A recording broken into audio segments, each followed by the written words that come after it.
Hey everyone, welcome to today's Take Heart. I've been realizing that one of the most important things we can do as we seek to follow Jesus is just get to know him as he really is. And this is where the Bible is so important. Think about it like a 3D movie. If you've ever been to the cinema and seen one of those, you'll know that if you sit there without the goggles on, you just end up with this 2D confused, blurry picture. But the moment you put the 3D goggles on, I don't know how they do it, but somehow the picture bursts out of the screen and suddenly it goes from being all these weird colours to just being vibrant and looking how it really should, and you're captured and drawn into the film, the movie. Well, in the same way, if we just take vague guesses about what God is like, or we think that he's like us, or we think that he's like the other people that we know, then we end up with a 2D, inaccurate, confusing understanding of him.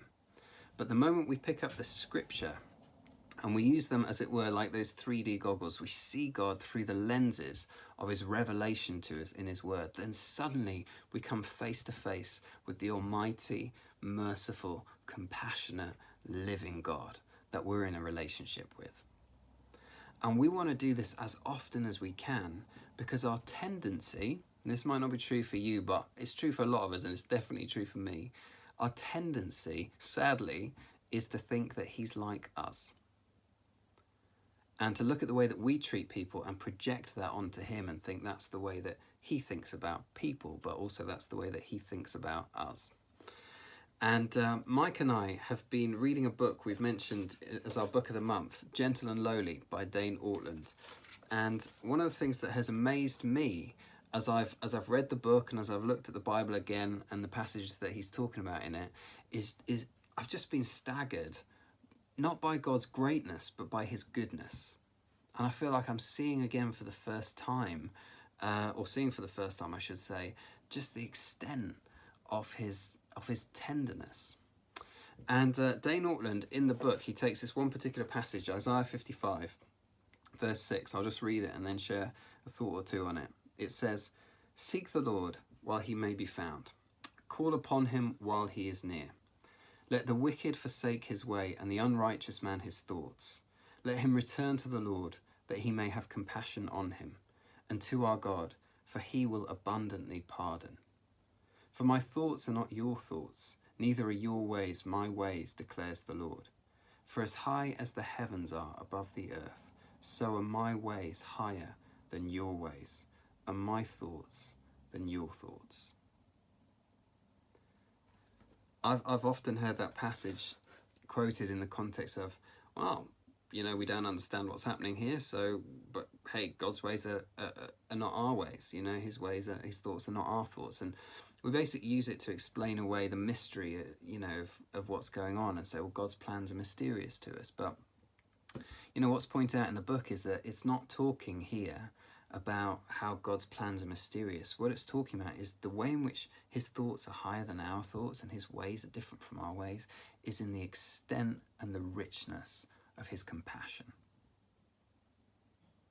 And that's demonstrated in what he tells us to do here. So in the passage, he calls on us to call on him. He invites us to invite him round. He comes looking for us to then tell us just to turn around and look for him. Like, he reaches out to us and then he says, "Come to me." And then he gives us a reason.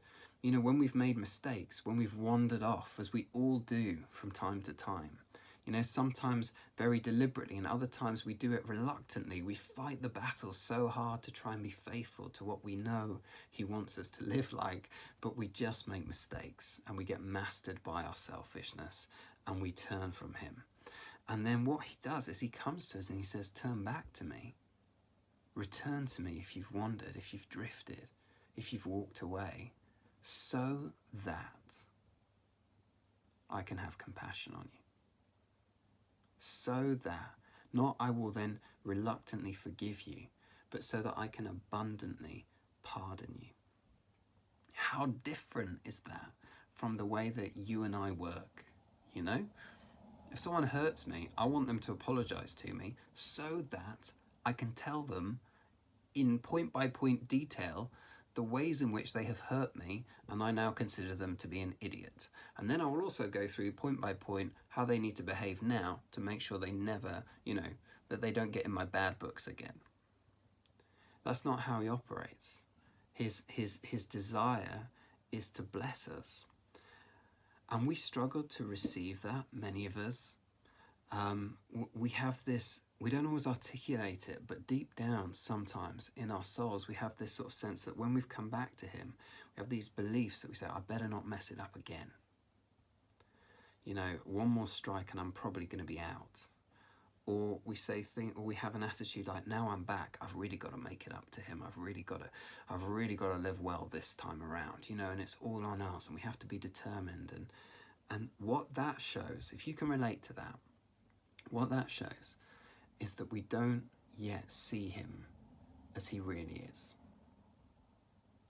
So yesterday I took my 2 youngest sons out in the buggy. One of them's 2.5, the other one's 1.5, and we went past a bakery, one of these ones that's still open, it's all takeaway stuff. And I went into the bakery and I bought them these 2 biscuits the size of their faces, these gingerbread things. And I gave them to them. And then I loved it because for the rest of the hour or so we were out, they were just eating this biscuit and covering themselves in the biscuit as well as eating it. But they just absolutely loved it. Now, as a dad, I can tell you that is a joy for me to give them these giant face-sized biscuits. Imagine if I gave my 2.5-year-old a biscuit and he started fishing around in his pockets being like, oh man, Dad's just giving me a biscuit, I better pay him back. Imagine if I gave my sons birthday presents and they were like, oh, Dad's giving me a birthday present, all right, go and get my little money box, I better pay him. What would that show if that was their behaviour? What it would show is that they don't really understand me. They don't yet get that it's a joy to me to give that to them, that it's a blessing to me to bless them. And when we come to God and he gives us this compassion, if our approach is, well, we have to give him something back in exchange, it's tit for tat, it's like, oh my word, I've got to be on my best behaviour now. What that shows us is that we don't yet see his nature towards us. We haven't understood his love. The picture Jesus paints in Luke chapter 15 is of the father and the prodigal son. The lost son comes back dressed in rags with nothing to offer, having totally messed his life up and completely rejected the father. The father runs to him, flings his arms around him, gets the best robe, gets the party started, gets the music on, brings him in, starts dancing and celebrating and just loving, declaring the guy's finally come back and the lost is found and the dead is alive again. And it's like, come home so that I can show compassion to you. That's what he says. And yet deep down, ingrained, we still resist it. And we still don't quite get it because it's so deep in us that we operate on these conditions, and our experience of that in the world that we live in is all we've known. And so it's very hard to see him as he really is, which again is why we need the scripture, because he goes on to say explicitly, for my thoughts are not your thoughts, neither are your ways my ways, declares the Lord. For as high as the heavens are above the earth, so are my ways higher than your ways, and my thoughts than your thoughts. We think these tiny little thoughts of God, and we limit him in, and we kind of compress his love, as it were, his mercy, down into something that we can comprehend because it's how we would act. And what he does is not say, hey, you've got it just slightly wrong there. You're just a little bit out.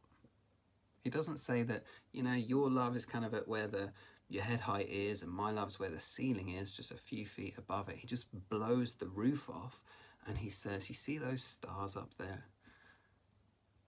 Your thoughts are down here and my thoughts of love are right up there. Your ways of compassion are down here. You see the stars as far as you can see into the distance? That's where my ways of compassion are in comparison. And we might think, as we consider how different he is from us, that would make him distant from us. But actually that's not how it works. So great is his love. So rich is his compassion that he comes incredibly close, and that he embraces us, even as the Father did the lost son, in our brokenness and in our mess.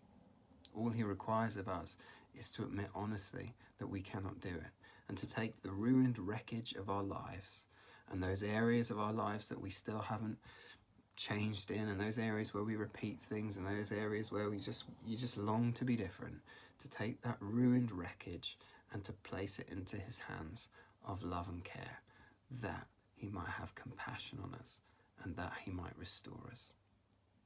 His ways are not our ways, and that is very, very good news. God bless.